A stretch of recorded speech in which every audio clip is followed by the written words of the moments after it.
வெளிநாட்டில் இருந்தெல்லாம் வந்து ஓட்டு போட்டு போகிறான், லட்சக்கணக்காக செலவு பண்ணி டிவிக்கே. ஏன் அப்படி வந்தது? அதை யோசிக்கணும் ஸ்டாலின். உங்களுக்கு தானே போன தடவை ஆட்சியை கொடுத்தாங்க மக்கள். இப்போ விஜய்க்கு இந்த ஆதரவு கிடைத்ததற்கு ஒரு முக்கியமான காரணம் ஸ்டாலின் அவர்களின் மோசமான ஆட்சி. உங்கள் மேலே உள்ள வெறுப்பில் தான் அத்தனை பேரும் வந்து விஜய் பக்கம் போனாங்க. உங்கள் மேலே உள்ள வெறுப்பு ஒன்று, நீங்கள் பண்ணின அநியாயம் அக்கிரமத்துக்கு இறை சக்தி, ஒரு மாற்று சக்தியை உருவாக்கி உங்களை அழிக்க வந்துருக்கு. அதுதான். எப்படி ஜெயிப்பீங்க? 126 சீட்டு தானே ஜெயிச்சிங்க போன தடவை, 118க்கு 118. இப்போ எப்படி உங்களுக்கு எங்கேருந்து வானத்திலிருந்து வந்து விடுமா? கள்ள ஓட்டு போட்டிருக்கீங்க, ஃப்ராடுத்தனம் பண்ணியிருக்கீங்க, அதெல்லாம் நிற்காது. ஏன்னு கேட்டிங்கன்னா உங்கள் மீது அந்த அளவுக்கு ஒரு வெறுப்பு மக்களுக்கு வந்துருச்சு. அதனால தான் அங்கேருந்து ஓடி வந்து ஓட்டு போட்டு போகிறான். அதை புரிஞ்சுக்கணும் ஸ்டாலின் அவர்கள். இறைவன் உங்களுக்கு ஒரு வாய்ப்பை கொடுத்தான், ஒரு மிகப்பெரிய பதவியை கொடுத்தான். முதலமைச்சர் பதவியெல்லாம் சாதாரண ஆட்களுக்கு கிடைக்காது.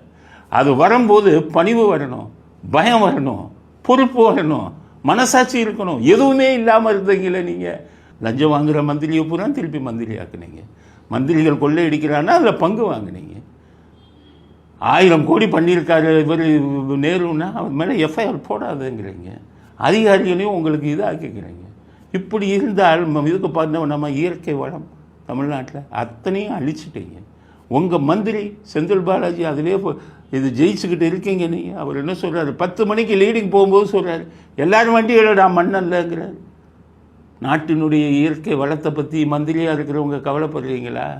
நீங்கள் ஏதாச்சும் நமக்கு இவ்வளோ பெரிய பதவியை இந்த நாட்டு மக்கள் கொடுத்தாங்களே, அவங்களுக்கு என்ன கடமை செய்ய போகிறோம்னு அண்ணா மாதிரியோ எம்ஜிஆர் மாதிரியோ ஒரு சதவீதம் யோசித்திருப்பீங்களா?